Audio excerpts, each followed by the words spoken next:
Welcome to episode 74 of the Creative Train podcast. I'm calling this one Committing to Yourself. Whenever I have a new student that's returning to music, or whether they're coming to learn music for the first time, there's a theme that seems to inevitably reveal itself over time. And that is them wanting to be held accountable. Not to me specifically, I'm not an ogre, but to the process and to the investment of time and money, and ultimately feeling accountable to themselves. It's easy to buy a guitar or go out and get a set of pencils and promise yourself that this time you're really gonna give it a go. But you probably won't. And you kind of know that already, right? So in this episode, I'm going to give you a few things that you can bring into your life, into your environment to try to keep your creative goals on the rails. All aboard. So what does it take? Time? Money? Energy?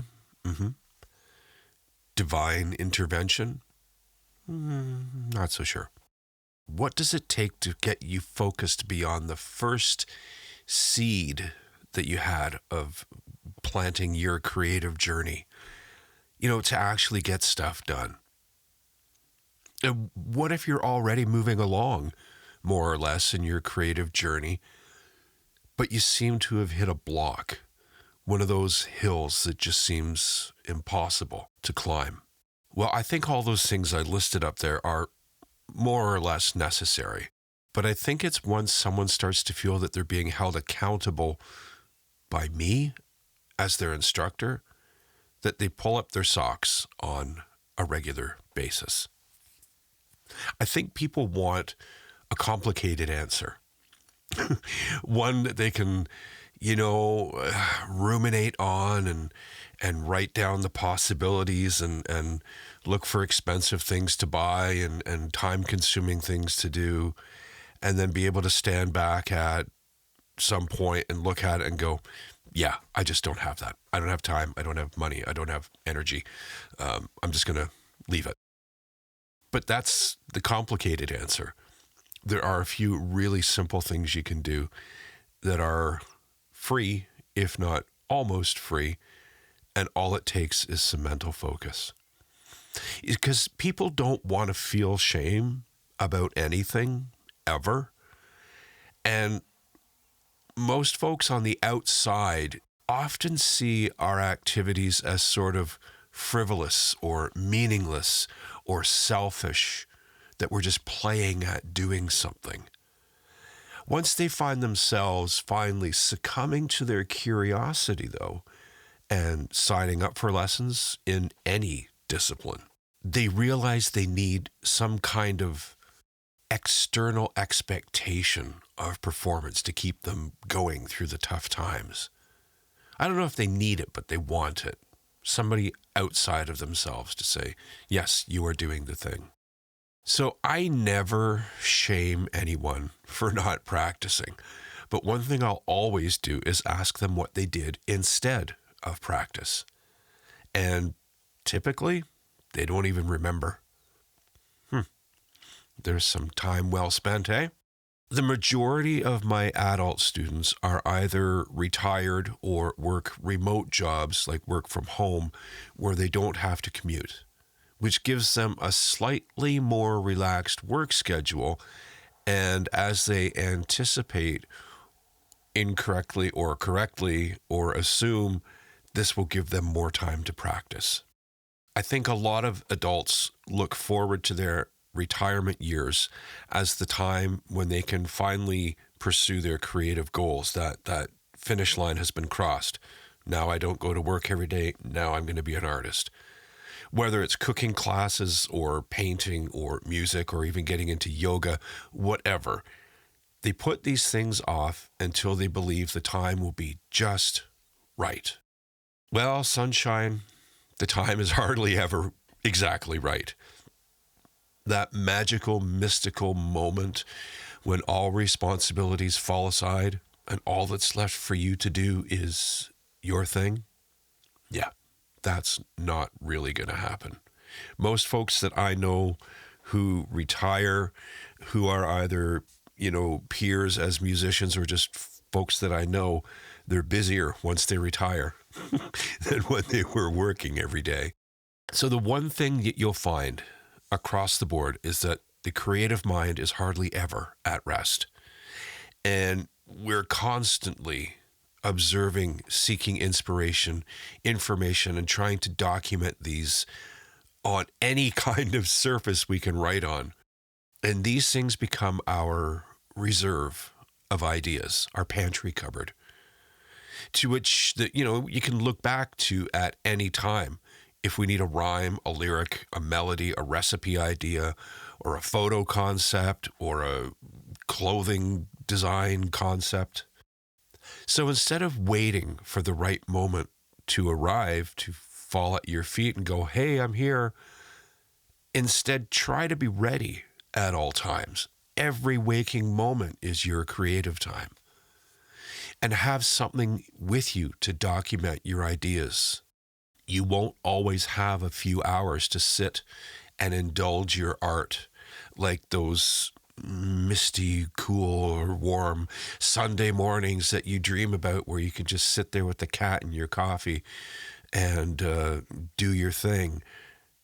You won't always have that time, but you will keep your mind active by writing down your ideas and your notions and your goals.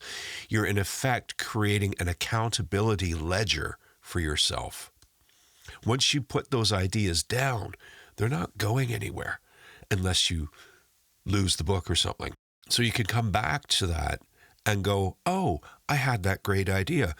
My schedule got busy and I forgot all about it. I can't tell you how many songs I have partially recorded on my iPhone's voice recorder that I can go back to. And I came across one.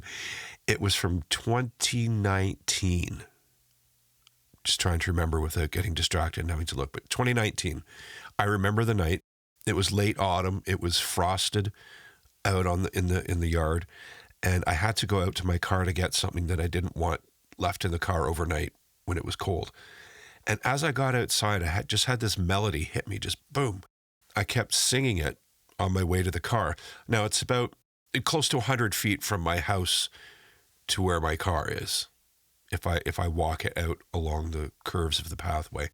So anyways, I'm over the 100-foot journey. I'm singing this melody. And then I realized I had my phone in my pocket and I should do the responsible thing. And I took my phone out and I recorded it. And kind of the neat thing was hearing like the dry leaves on the trees blowing as part of the sound, and my feet on the gravel of the driveway while I'm humming this melody. And I can tell you, I can listen back to it now and I can go, that's really cool. But I know that nowhere in my awareness, my consciousness, is that melody there at all. You'll often get riffs that you come up with and they get stuck in your head, and then they come back day after day and you can do stuff with them. This one was a one-off. I don't know what happened when I got back into the house, but I never listened to it again until like maybe 3-4 months ago, and then again yesterday. So that's part of my mission this afternoon, is to sit down with my piano and map this thing out so I can do something with it finally after all these years. Every creative person has some way of doing this documentation. They're almost obsessive too. So I use the recorder on my phone because a lot of my inspiration stuff is musical that way. Or you can draw on the notes in your phone. You maybe didn't know that, but you can pick the pencil and draw basic ideas. Carry around a small spiral-bound notebook, something small that you can fit in a coat pocket. I'm not saying go out and buy the most expensive, paper or whatever. No, something that you don't mind pulling in and out of your pocket. It's going to get tattered and whatever. And then always have a pen or a pencil on hand. Now, that is such a basic thing to say, but you'd be surprised the amount of times that you'll have the pen but nothing to write on, or the book but nothing to write with. You likely already have a phone, so the next time you're at your local dollar store, pick up a notepad and a few pens and make a point of carrying them around with you. Put one in the center console of your car, clip the pen to it, put it in the glove box, whatever you need to do. If you have a backpack or a valise or briefcase or something you carry back and forth to work, put one in there as well. Whatever your coat is, your coat of the season du jour, put one in there as well. It costs a few bucks and a few minutes out of your day to get that part sorted. For music students, once they buy or rent their instrument, it comes down to hours learning technique and making your hands and fingers do something completely new to them, and hopefully eventually turn those exercises into music. That'd be really cool. Something I say to every student is to try to make some sort of space for your practice. Obviously, something like a piano or a drum kit is best left in place once you get it, but by making even a small corner of your bedroom or living room that you can call your music space is a huge thing. Just a chair. I sit in that chair and I play guitar or whatever. One of my adult students asked me this week, he just recently retired, and he says, I can't seem to make time for practice. I'm always distracted by things to do. What do I do? And I said, yeah, for sure. You're newly retired and you're finally experiencing life on your own schedule, on your own terms, aside from just maybe a portion of the weekend or Christmas holidays. So I congratulated him for his newfound liberty, and I told him that I totally understand that he has too many things to do now. A simple way to make your time a bit more focused and keep that burden of expectation upon yourself is to go out and buy yourself a music stand. And he looked at me. He put his head kind of to the side, and I said, yeah, it really kind of only has one purpose.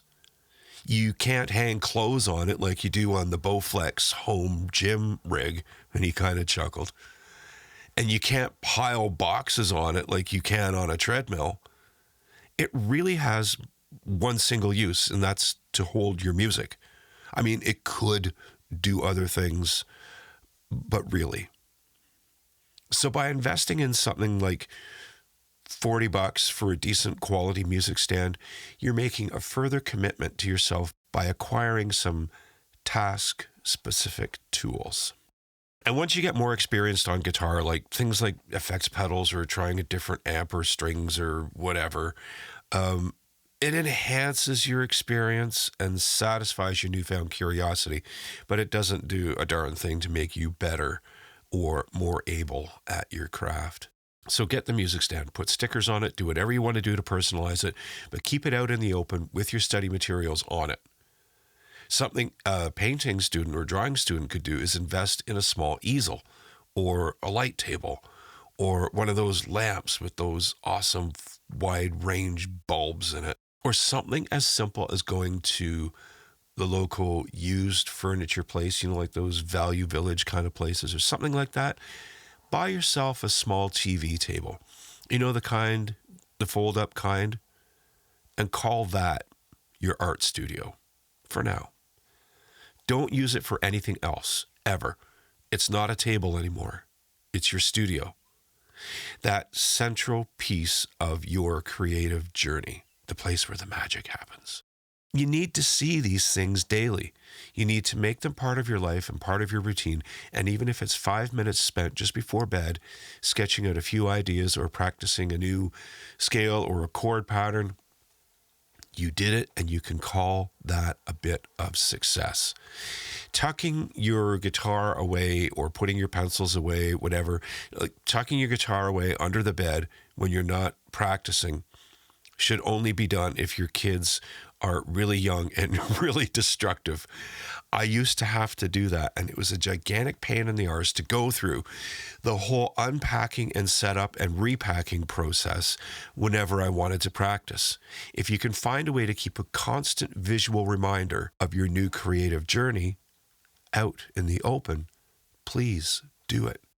Believe me in this, once you spend time unpacking your stuff and setting it up, the thoughts about having to pack it all back up and squirrel it away start creeping in, and you'll probably give it up altogether before you even start something. In my case, for me, once I was able to set up a dedicated room in my house, up in my attic, a room that I built for the sole purpose of recording music and these podcasts, everything changed. It's starting to rain here. I don't know if you can hear that. I thought I'd get away with recording rain on the skylight. That's cool. So up in this room, I get to do all my recording, my music stuff. I keep my guitars on the wall, on hangers. If you've seen any of the videos that I've shared from here, you'll see them behind me in the videos. And I bought a small media cabinet, like for putting CDs in from the local Restore, which, if you don't know, is like a Habitat for Humanity place where they sell donated furniture and whatever. So it's this little cabinet. It's like 3 feet high, glass door on it. I took the shelves out and I cut little holes in them, and I use that as a microphone storage cabinet. And I took apart one of those under the desk printer roll out table things, spread the pieces apart, got a nice piece of plywood and painted it, and I keep my keyboard on there, my piano keyboard, so that when I want to play, I just sit down at my chair and I roll it out from under the desk. It's really cool. It takes up no floor space because it's attached to the bottom of my desk. I consider this to be one of my greatest blessings in this life, and that's to have the room and the facility to build a dedicated music studio. I know not a lot of people have the room or the opportunity to do that, but when I finally had the opportunity, I couldn't not do it. It would have been creative suicide. But if you can't do those things, get a decent chair and a music stand. That's all you really need. Another good practice is to journal. Write down your ideas. This goes kind of hand in hand with the spiral-bound notebook I mentioned to carry around a few minutes ago. But keep this journal beside the bed. Take a few minutes each morning to write down some dreams, if you remember them, or some new goals. Your mind is hopefully less cluttered or occupied in the early moments after you wake up, which leads you to being a little less cynical or critical or analytical about your goals and motivations and stuff. So treat this as a very special moment in the day. You have it every single day and every single night. Going to bed and waking with thoughts of creativity on your mind is a really good thing. Now, this doesn't have to always be like a big meditation thing. You don't have to bust out the incense and the chimes and all that stuff. Just sit. Allow your mind to kind of chill out, relax, make it an effort to do those things. This is the time where I do this.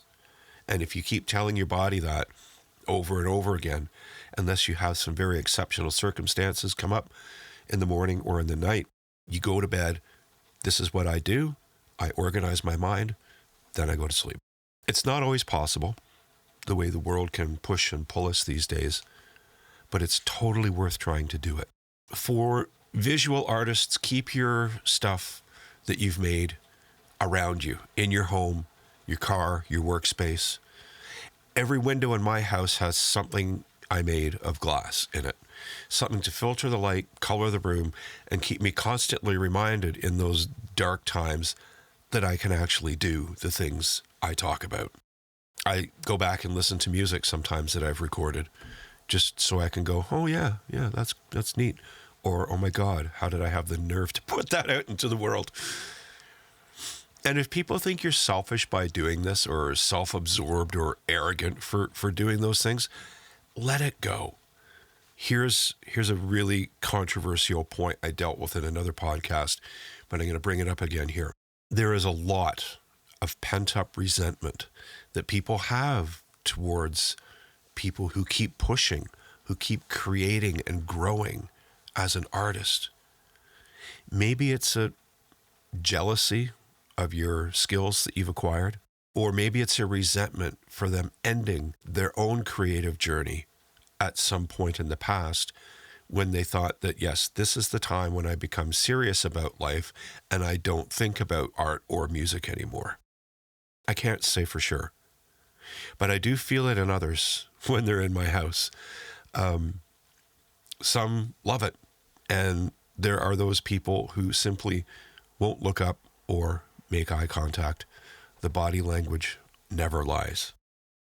And finally, I really do believe the biggest thing is coming to think of yourself as an artist, as a musician, as a chef, a dancer, a poet, whatever. Not just someone who is working towards being the idea of being one, but that you are one. You may be less experienced than someone else, but as soon as you think about music or dream up a recipe, you're in that creative person's mindset. You're not trying to be that anymore. You are that. And every single time I talk with a music student of mine, whether we're in a music lesson session or in any kind of social situation, I refer to them either in my head or to them as a musician, never as my former or current student or whatever. I refer to them as my peer. I'll treat the 11-year-old kid with the new guitar who wants to learn Master of Puppets for his first guitar lesson as a peer, a fellow artist, regardless of what their level of experience or expertise is. To have those simple thoughts reinforced by another, maybe someone with more experience than you or someone whose skills you admire or respect, that goes such a long, long way to helping make you see that face in the mirror as that of an artist, a creative person, and starting to make those small changes in your life and your environment a reality. There's your pep talk. Now go get to work. Well, that ended up being a lot longer than I anticipated, but I've got a lot on my mind up when it comes to this topic. It's what I've done every day of my career of teaching music and glass and all that performance and stuff for over 30 years now. I try to bring everyone around me up and remind them that you are doing the thing. You're not, maybe as experienced as somebody else, but you are doing the thing, and that's all that matters. I've heard that from people over all these years of teaching, especially from parents. They say, you're good at that. You should do a podcast or make a website. And then, that one infamous story I shared about the hour-and-a-half commute that I have every once in a while for work, where the podcast idea came to me, the logo, the icon, everything. And yeah, the rest is history. Current history, but good history.